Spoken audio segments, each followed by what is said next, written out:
यो सबै हाम्रो जग्गा काटिसक्यो। यो खोलामा यत्रो बाढी आउँछन् हैन, यो गाईबस्तु चराउनेहरू डुबेर मर्छ, गाईबस्तुहरू डुब्छन्। यो नगर्नु भन्दाखेरि यसैले मारिदियो भने अरू कोही बोल्दैनन् भनेर दाइले नै त्यो दिन बोलाएर ल्याएर मारिदियो।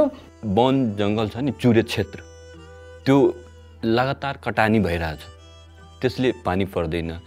जुन हामी सुनको खानी भन्छौँ नि तराई मधेसलाई, त्यो एकदमै कम भइसकेको छ आजको दिनमा।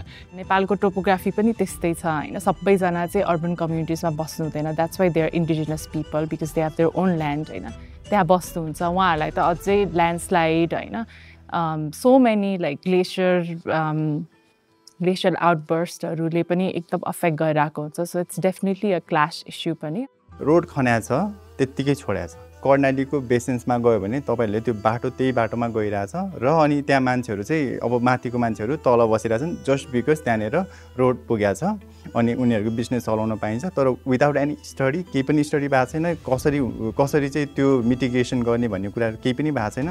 जस्तै अब भनौँ न फ्लड जान्छ, ल्यान्डस्लाइड जान्छ, तर त्यसको इमर्जेन्सी प्रिपेयरनेस खै त भन्ने कुरा चाहिँ त्यो एउटा बिगेस्ट क्वेसन मार्क छ कि। रुकुम जाजरकोटमा गएको भूकम्पकै कुराहरू हेर्न सक्छौँ होइन। त्यहाँ चाहिँ सबैभन्दा पीडित चाहिँ दलित कम्युनिटीकै बस्तीहरू भएको छ क्या। सबै बस्तीहरू चाहिँ सबैको लगभग कति 500-600 घर दूरी नै एकदमै पूर्ण रूपमा क्षति भएको छ। अनि हामीले चाहिँ सरकारले प्रोभाइड गर्ने सबै इमर्जेन्सी सर्भिसहरूमा सबैभन्दा आउट चाहिँ दलितहरू नै छ क्या पछाडि होइन। कति कम्युनिटिजहरूलाई चाहिँ ल्यान्ड ओन गर्ने त्यो हक नै छैन क्या। अनि त्यसले गर्दाखेरि they have to settle somewhere else. अनि क्लाइमेट चेन्जको मेन भनौँ न एफेक्ट्सहरू हुन्छ, they have to face it more के।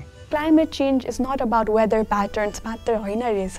क्लाइमेट चेन्ज भनेको जुन हाम्रो लाइफस्टाइल हरायो नि, नेचरसँग कनेक्ट गर्दै जुन हामीले ब्रिज गर्छौँ, we act as mediators facilitating different ecosystem services as well. त्यो आइडेन्टिटी नै हाम्रो गइसक्यो भनेपछि अभियसली क्लाइमेट चेन्जको अर्को we are pushing it in that direction beyond the weather. Exclusively on Himalaya TV HD.